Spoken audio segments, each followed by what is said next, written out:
กองพัน792กองพันใหญ่279ได้ปิดขบวนการกีฬาประจำปี2025ในอาทิตย์ที่ผ่านมาโดยการเข้าร่วมของสหายพันโทสมทองไสวรเพชรหัวหน้าการเมืองกองพัน792มีคณะพักคณะบรรษากองพันหมวดสำนักกองห้อยตลอดฮอดพนักงานนักรบและนักกีฬาเข้าร่วมสหายพันโทสุวินสารประเสริฐหัวหน้าการทหารกองพัน792ได้กล่าวจุดประสงค์ของการสร้างกิจกรรมแข่งขันกีฬาในครั้งนี้ก็เพื่อเป็นการสร้างผลงานกำนำหับตอนวันสำคัญต่างๆของชาติของพรรคของกองทัพก็คือคำนับสมเสยวันชาติที่2ธันวาคม50ปีวันเกิดประธานไกรสอนพรหมวิหารครบรอบ105ปีเว้ารวมเว้าเฉพาะแม่นคำนำหับตอนวันสร้างตั้งกองทัพประชาชนลาวครบรอบ77ปีที่จะมาถึงในม.นี้และเพื่อคัดเลือกนักกีฬาเข้าแข่งขันกีฬาทั่วกองพันใหญ่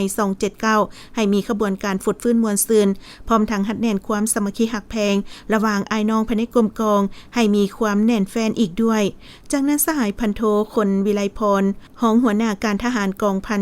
792ได้สรุปการแข่งขันกีฬาในครั้งนี้ผ่านการแข่งขันกีฬาบานเตะกองห้อย3ญาติได้รางวัลที่1กองห้อย2ญาติได้รางวัลที่2กองห้อย1ญาติได้รางวัลที่3ประเภทกีฬาบานทรงสายกองห้อย2ญาติได้รางวัลที่1กองห้อย1ญาติได้รางวัลที่2กองห้อย3ญาติได้รางวัลที่3และกระต้อหวายกองห้อย3สามารถญาติได้รางวัลที่1หมวดสำนักญาติได้รางวัลที่2และกองห้อย2ญาติได้รางวัลที่3โอกาสนี้สหายพันโทสมทองไสวรเพชรพร้อมด้วยคณะได้มอบรางวัลให้นักกีฬาแต่ละประเภทและพร้อมทางกล่าวปิดขบวนการแข่งขันกีฬาในครั้งนี้อย่างเป็นทางการ